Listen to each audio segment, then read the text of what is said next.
just gonna grab my pen. It's live and uncut, blitz and bloopers and all. So my name is Ashley Scher. Welcome to our RCYT Registered Children's Yoga Teacher Training. Today, week 17, I cannot believe it, but here you are, a faithful crew. So this week is a fun week because we have a pose of the week like we have every week that is not a review week. You will know when you are showing up to a review week because review weeks end in twos. Week 2, week 12, week 22, 32, 42, and 52. But given this is week 17, it does not end in a 2. And so we have a pose of the week. The pose of this week is twisted wide-legged straddle in a chair. It looks something like this. I'm holding onto this book, otherwise my hand would be up. So we have our pose of the week, twisted wide-legged straddle. We also have our elective chair yoga, so we will be adapting twisted wide-legged straddle to a chair to give you all the benefits of your elective coursework. And as an added bonus, not only will we teach by doing a children's meditation so that you can enjoy it and experience the therapeutic benefits of meditation, I will also be teaching how to write a meditation so that not only will you know how to write your own meditations when you graduate from our degree course, but you will also be able to teach children how to write their own meditations. And that is where the fun begins. Okay, so the first step of writing your own meditation is to start brainstorming, to kind of get in that creative mood. And one way to get into the creative mood is to start thinking about themes. So when you're working with children to write their own meditation, you can, on a whiteboard, make a theme wall. Someone says, okay, let's talk about nature in this meditation. Let's talk about sleep in this meditation. I'm going to read a list of themes just to kind of give an idea of the ranges. Themes can be concepts like abundance, acceptance, affirmations, like even a quote. Themes can be about growing up, about anger, anxiety, about being authentic. That would be an interesting theme for middle schoolers. Themes can be about awareness, breathing, celebrations, change, a new baby in the house, siblings, children's sleep, children's issues. And for this, you can branch it out further by asking the children, you know, what are some issues you face? Like, oh, the cafeteria line, oh, the bus, oh, you know, wearing a seatbelt, like whatever it is, they may have topics that you might not even have thought of, and those could be interesting themes. Compassion, confidence, courage. I just want to say you can just hang out and listen to this lecture. You don't need to write this down because you can copy paste all of this information from the transcript in YouTube. So do as you wish. If writing actually helps you learn, then please feel free to take notes. But if not, you can literally come back anytime and just copy paste that transcript and then even use that to form a handout or other teaching materials. Building on each other's work is an incredible way to provide better resources for the children that all of us are serving. Okay, topics can be compassion, confidence, courage, creativity, cycles, even like seasons. Topics can be about loss, death, dying, letting go, acceptance in that framework,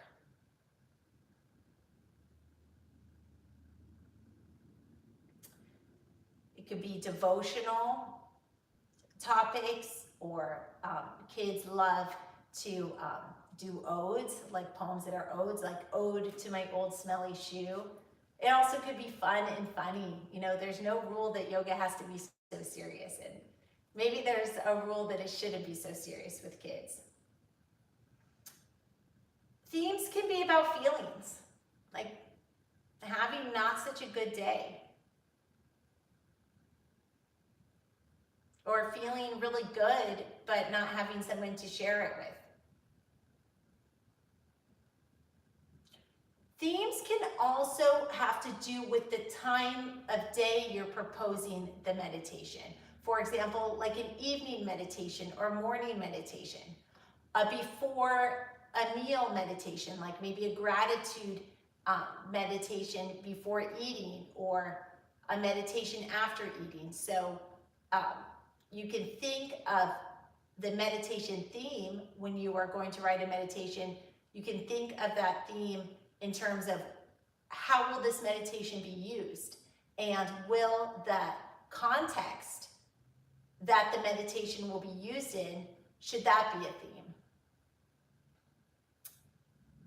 Themes can be about exercise and movement, like imagine climbing a mountain, or experiences in nature, like you're walking through a field of beautiful, fragrant flowers, and you can evoke all the sensory imagery. Themes can be about fear, forgiveness, divinity, gratitude, grief, habits. There can be a meditation about taking turns, or standing in line, or not interrupting, or raising your hand. Like, okay, everyone, let's visualize a classroom. And in this classroom, everyone feels at peace. And when a student has something to say, it feels first nature to raise one's hand. There's no sense of urgency. Everybody knows that they will be heard, or something like that. And that would be a meditation to try to create a habit of raising one's hand. Meditations can deal with healing, healing places, the concept of home, holidays, illness, the concept of connecting with your inner voice, your inner flame, your inner self. So we often call this the inner child, and it's a little bit funny to use that terminology when working with kids. So I like to just say your voice. Like, what are you all about? Kindness, letting go is a theme. Light is a theme. Loneliness, love. Sometimes a theme is medical procedures. Now, nothing herein shall be construed as medical advice, and I really don't like it when people with a yoga degree act like they have a medical degree, because they don't, and selling false hope makes you part of the problem. So it's pretty serious, and don't do it. And Yoga Alliance is really against it, and you're not a trauma therapist if you're a yoga instructor, but you can become a trauma therapist if you get that certification, but that is not a yoga certification. So that's different. But anyway, but what yoga can help with is the anxiety related to going into a medical procedure, going into a dentist. So like, let's say you have a group of kids and they're afraid to go to the dentist. A yoga meditation could say, okay, let's imagine that we're happy and that we go to the dentist and that we trust the dentist and that we know that even if it's uncomfortable, it's not going to last forever. And we know that if it hurts, then it is because it is The procedure is designed to prevent a bigger hurt later, or whatever it is. But meditation can be used to prepare one mentally for feeling good, having positive thoughts about going into a medical procedure, but not actually cure someone of something. The meditative technique can focus on the meditative style. For example, there is a body scan type meditation. So the technique can be all about, the theme can be about scanning the body. So in that way, that is where the theme is actually the meditation technique. Or for example, breath work is a technique, and so you can center a meditation just literally practicing a certain breath work technique. So that's a way that the topic of a meditation can actually be working through a specific meditation technique. Other themes are mindful eating, and you can actually do this with kids with an actual food. You can hand out a grape to each kid, for example, and tell them not to eat it, and have some extra because some are going to eat it. But anyway, and then have them look at the grape and feel the grape and smell the grape. Maybe like touch it to their cheek. Does it feel cold? Does it feel smooth? And after a lot of prolonged inquiry, then allow the students to actually consume the grape.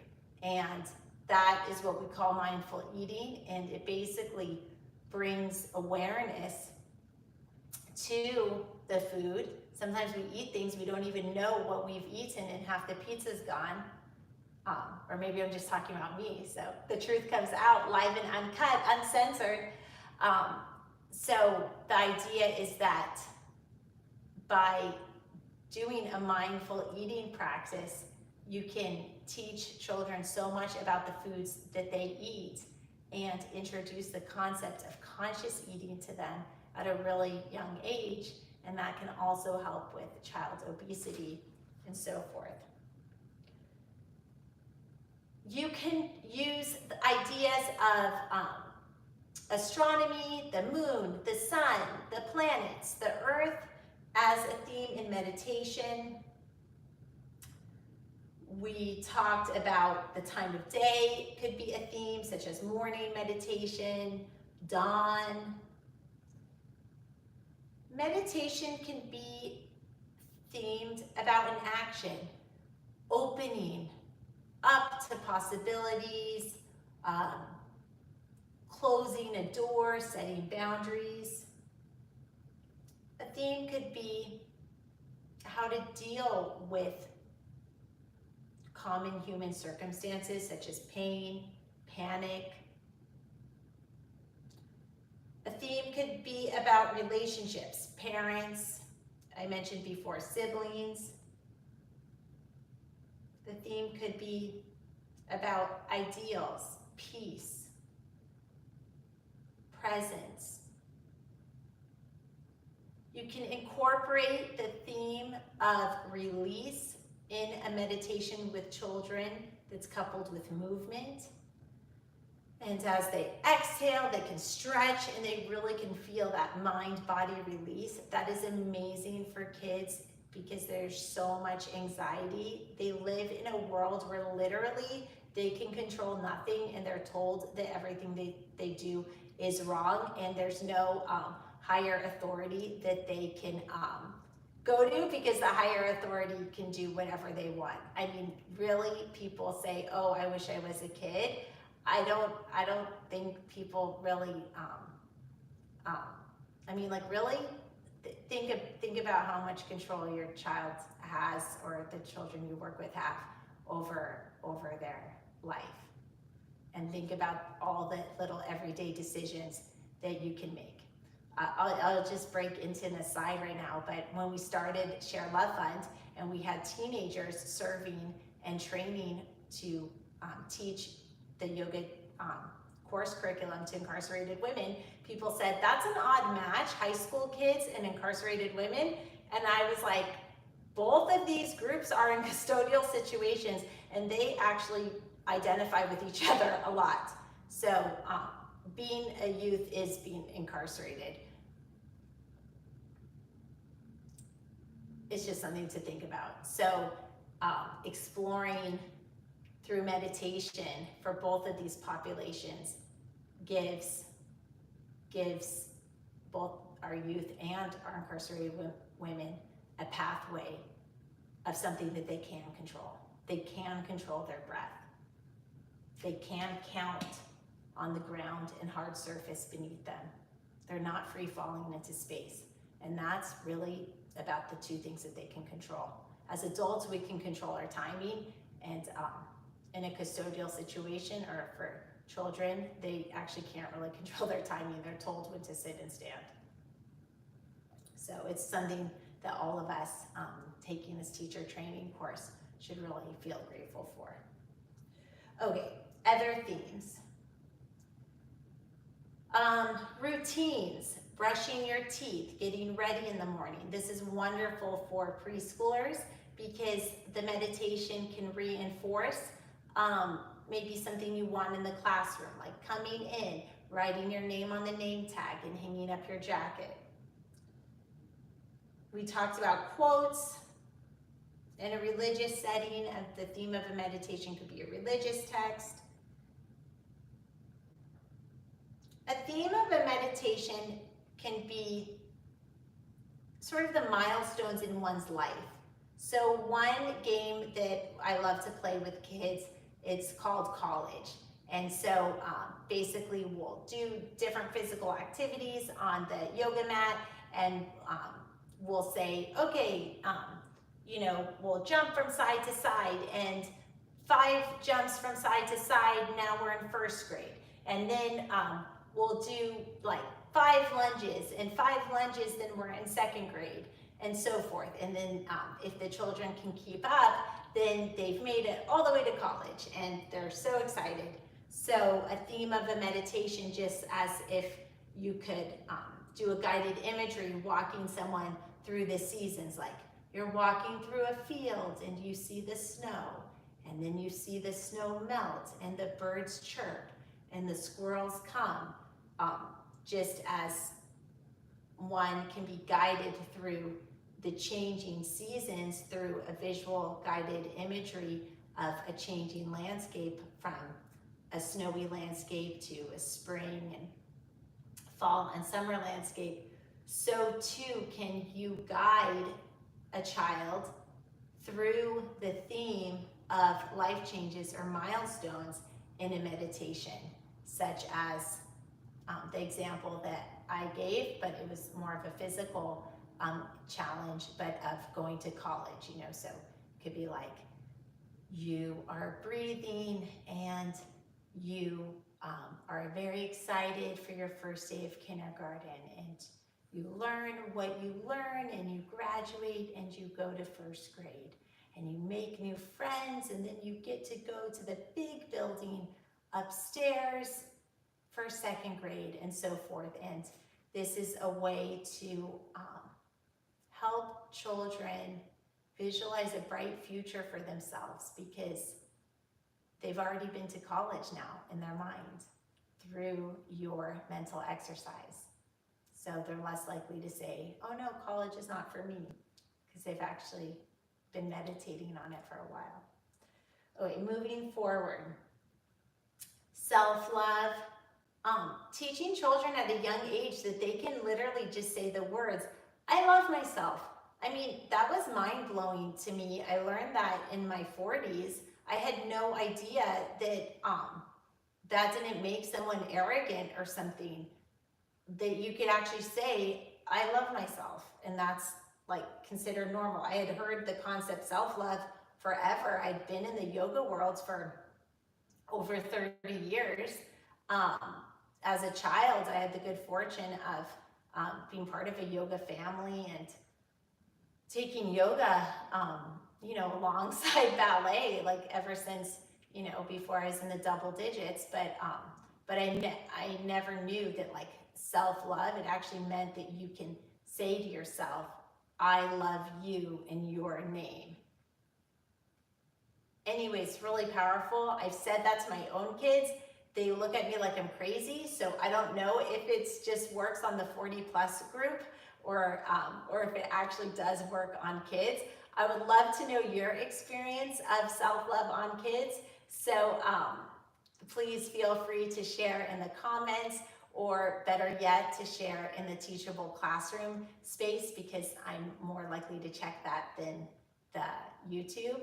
You can share your comments by enrolling at ShareLove.Fund/train. And I'm super interested in what you have to say about that, because I'm still kind of working on cracking the code of how to teach self-love to kids. Or are they learning it, but they're just not going to respond with the same type of dialogue an adult would respond with if they learned it. Okay, moving on. The concept of the soul, sort of your mission in life, your spirit, your essence, who you are, what you love, your passions. That can be a theme for meditations. The different family member relationships, step parents, aunts, uncles, cousins, neighbors, teacher, fireman, all these different roles that adults and other children play in the children's life. That could be a theme for meditation.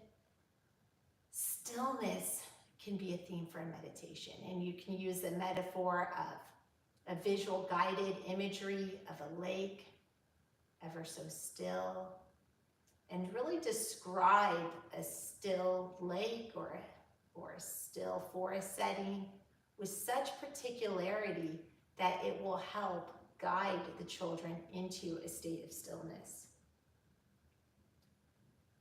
Surrender,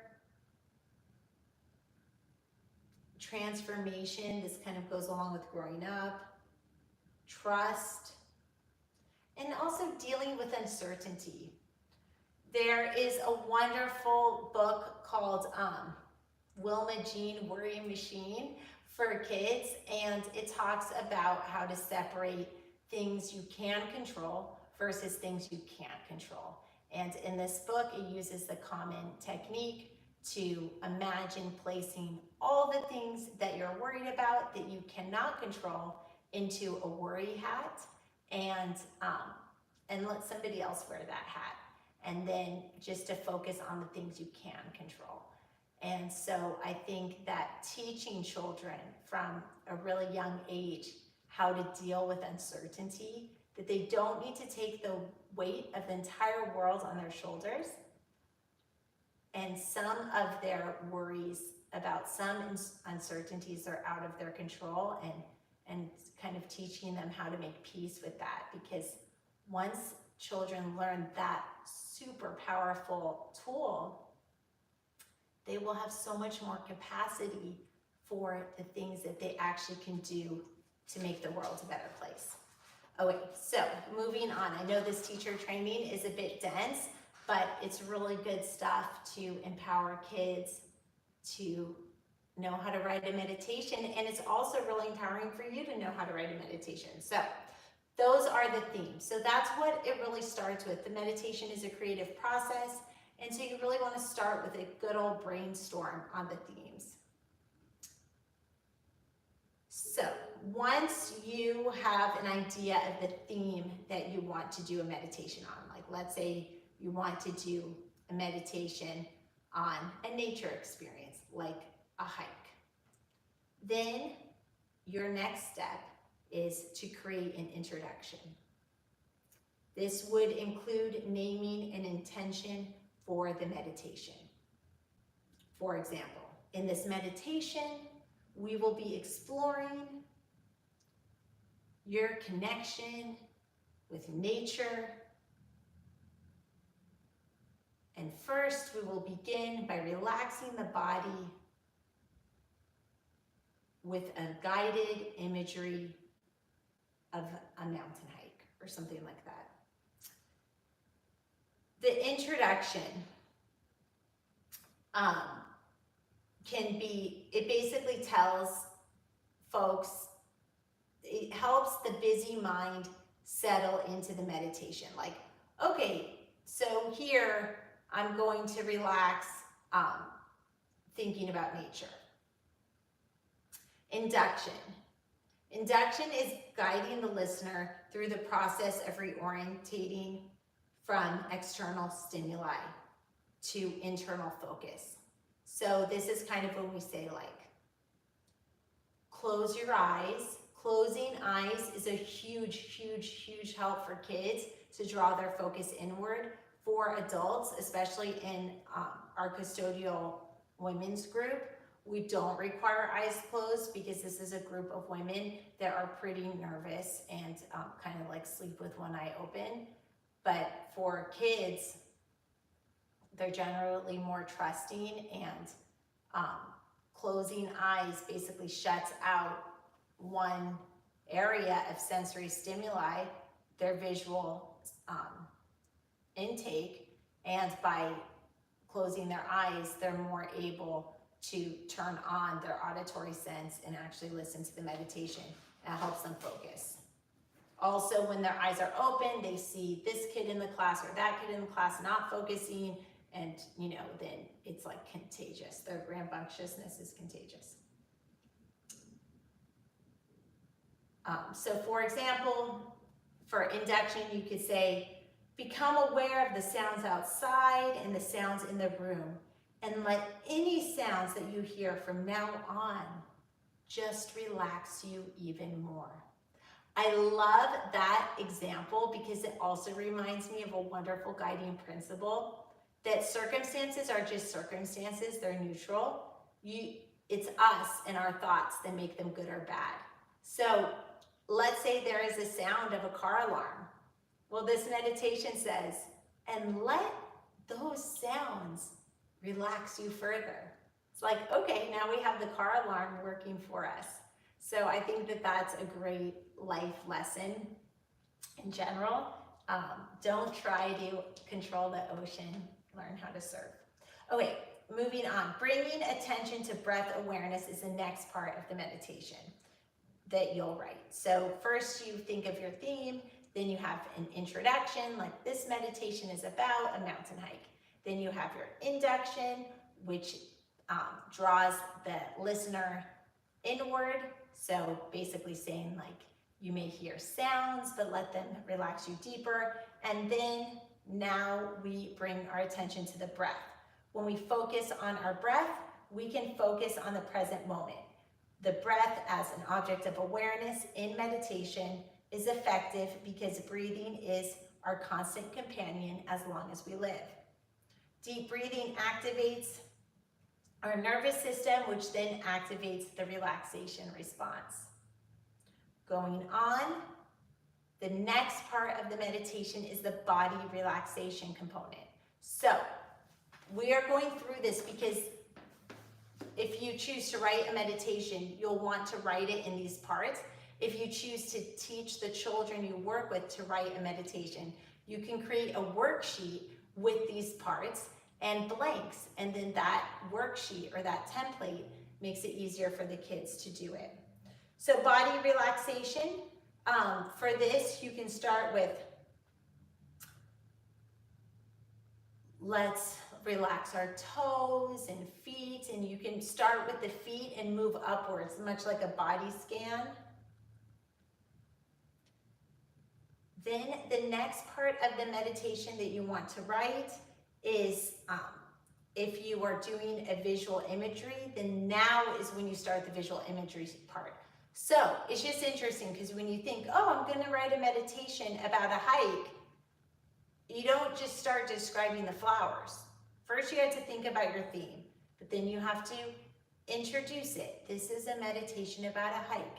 Then you have to do induction to get the listener focused.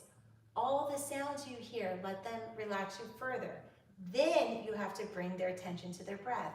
Like, notice your breathing, take a deep breath. Then you have to relax their body. And you do that through body scan.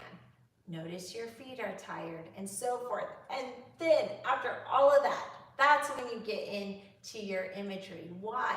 Why do all those steps? Because you're preparing the listener to be in a receptive mental state, to truly absorb all the benefits of your writing. And imagery visualization falls under these categories called types of imagery. There's many different types of imagery. And then, so if you do have an imagery meditation, you'll add that in. And then you will conclude your meditation with a closing. The closing is where the listener is gradually guided back to the present awareness. So usually this goes something like, wiggle your hands and feet, bring your attention back to your breath in the present moment, roll to one side and gently come up. Additional components when you are writing a meditation may include reading of quotes, poetry, spiritual writings, or affirmations. Using background music that is ambient without words or a definable melody can also help relax the audience. This type of music is most effective for supporting theta brainwave states. And this can also help children because the music can be a cue for like, oh, it's time to be quiet.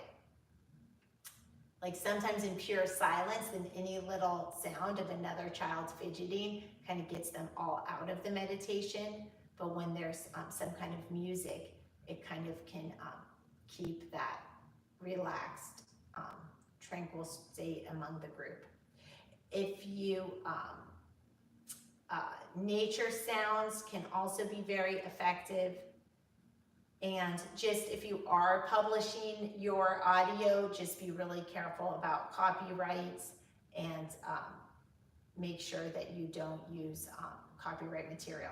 I will tell you on our own YouTube, we don't use copyright material and it still has been flagged sometimes. So now we just have a policy that we don't use music at all. So especially if you have a monetized YouTube and if you're depending on that monetization, you want to be really careful because one bad claim can cause you to lose your monetization. Okay, I'm going to put this information away, but that is how to write a meditation, and then I'm going to treat you to meditation.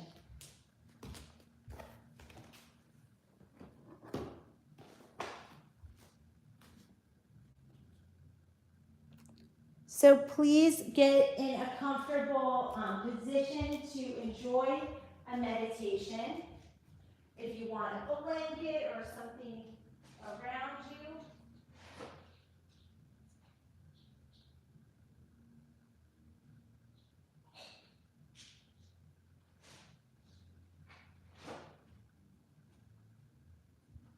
You can have an eye pillow.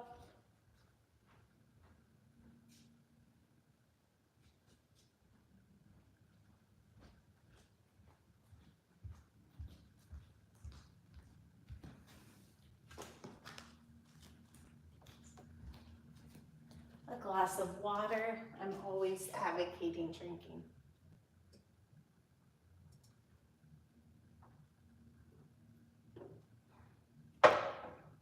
Okay, so this is a children's meditation, and it's also one that you can enjoy, but it can be used in the classroom as well. So this meditation is called Breathe, and it is ideal for 3 to 5-year-olds. So this meditation is ideal for preschoolers. It's called Breathe. Inhale 1, exhale 2, breathe meditation. So notice this title. Part of our learning of how to write a meditation, we said just come right out there and tell the listener what the meditation is going to be.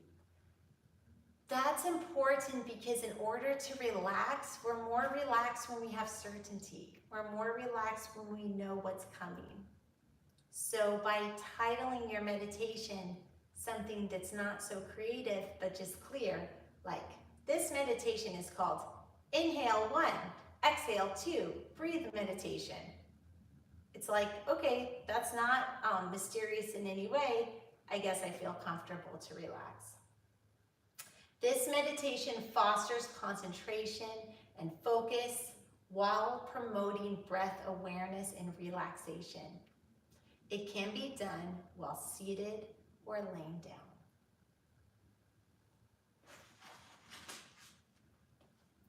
Sit down with your legs crossed and back straight.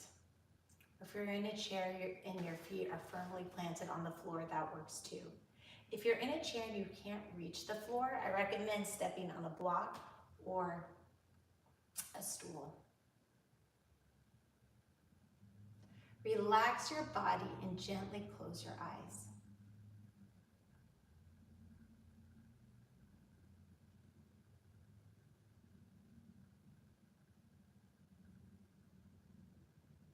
Begin by taking a deep breath in through your nose.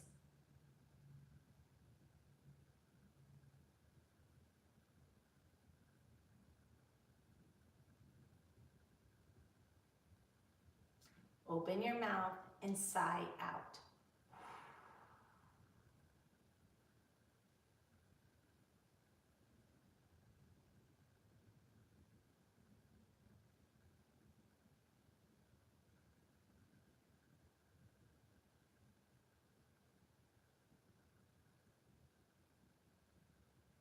Now take a deep breath in and count 1.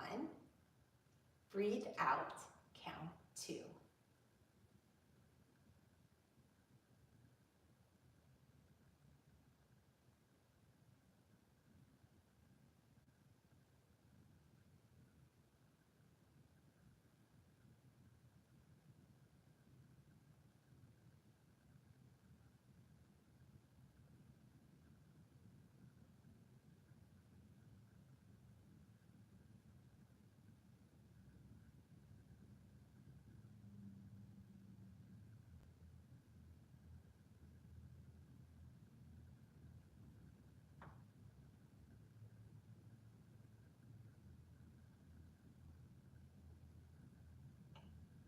Inhale 1, exhale 2.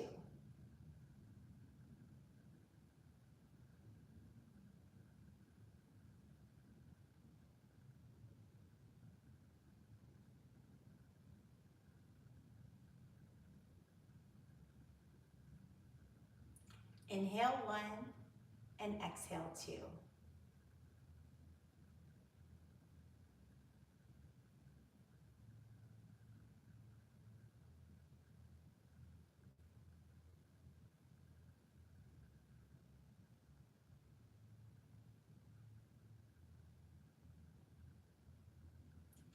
Inhale 1 and exhale 2.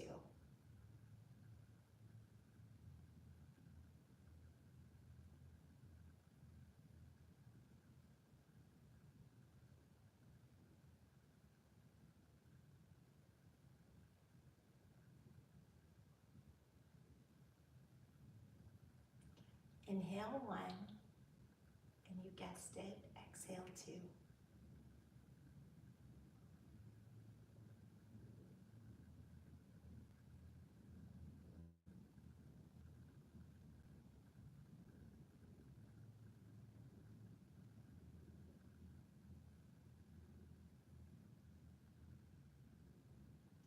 Inhale 1 and exhale 2.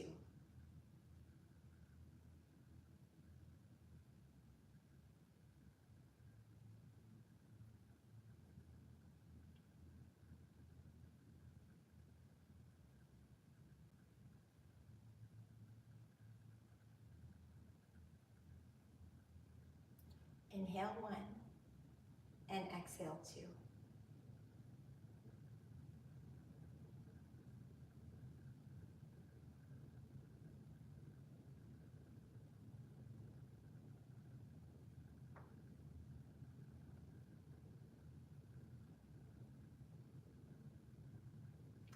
Inhale 1 and exhale 2.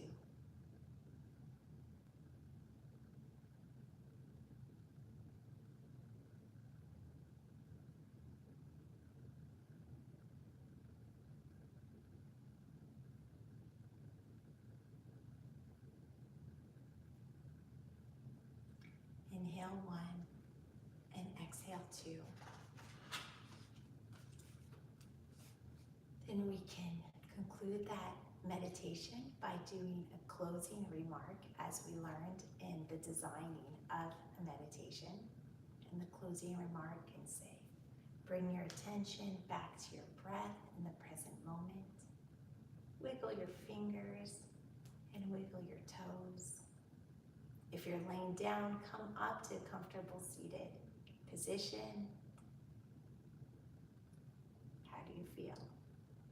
I'm going to put this meditation book away and we will get started with our movement part of this class and enjoy twisted wide-legged straddle.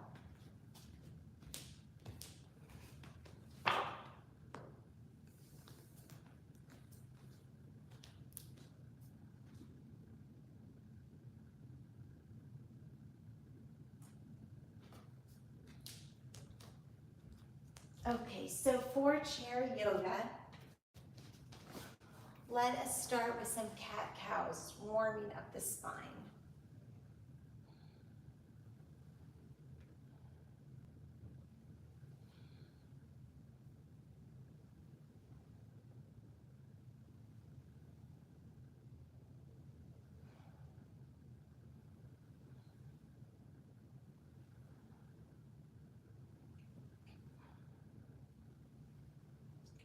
Also, you can move your hips around and warming up the hips a little bit. We'll do that 5 times.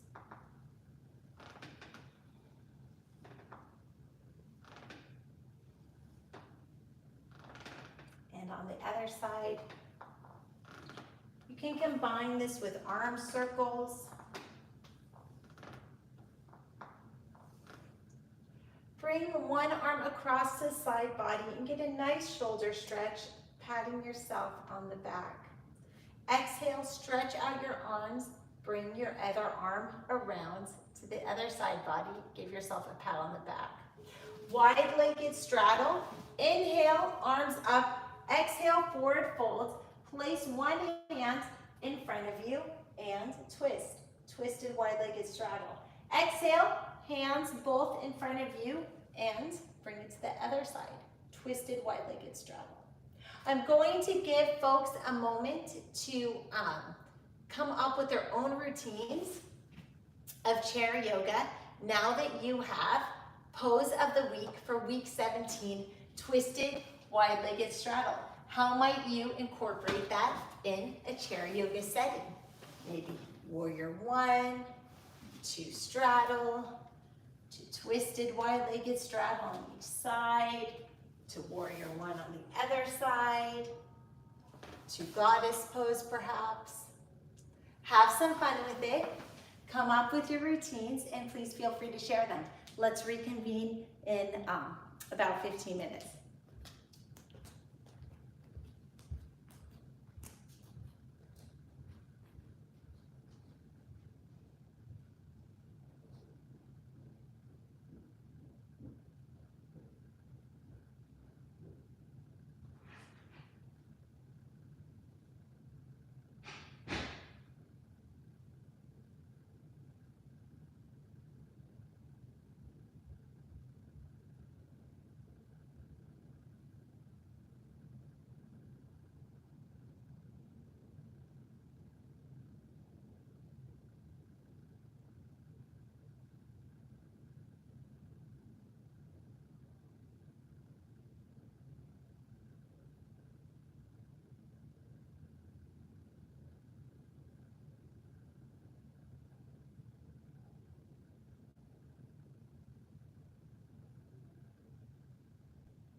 Okay, so now that we've all worked on our routines, I saw a number of them and I'm super impressed with the creativity that people came up with.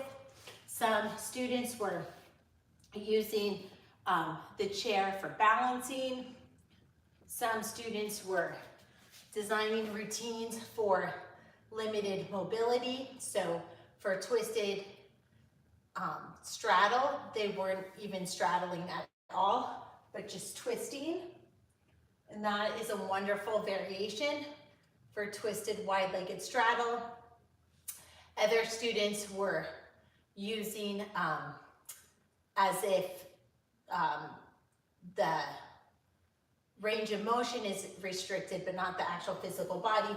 For example, I like to call it transit yoga. So some folks were doing wide-legged straddle as I demonstrated and incorporating it in with the other poses. So I really love all that creativity. So thank you so much, everyone, for sharing.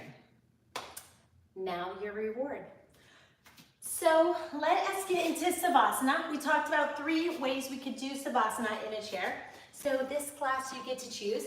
You can relax, recline, sort of lazy man Savasana, or what we did in our second chair class, we experienced Savasana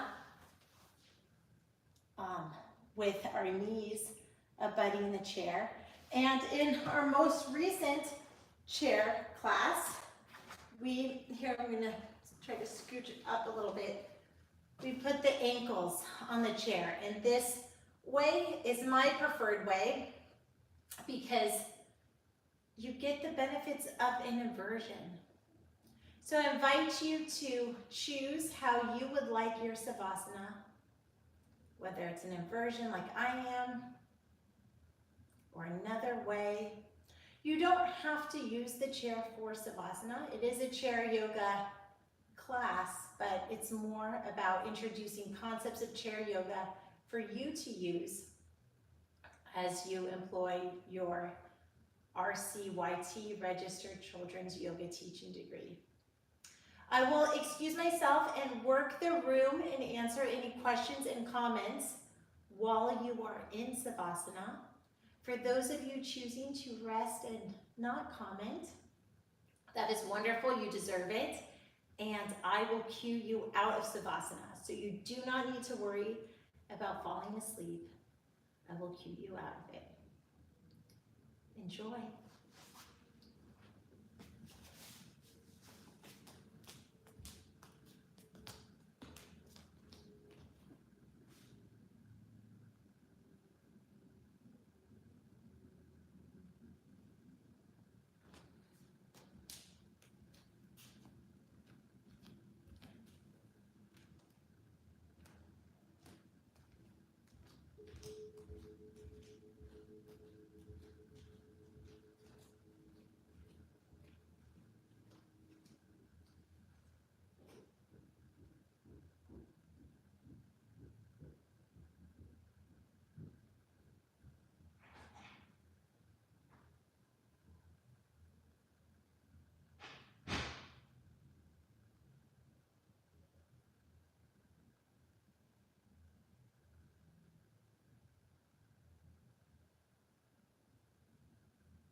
Okay, bring your awareness back to your toes. Wiggle them around a bit. Come to one side to slowly bring yourself up to a seated position. When you feel ready, pull yourself all the way up slowly so as to not be lightheaded. And how do you feel? Congratulations, you completed week 17 of your children's yoga teacher training. Have a blessed day. Namaste.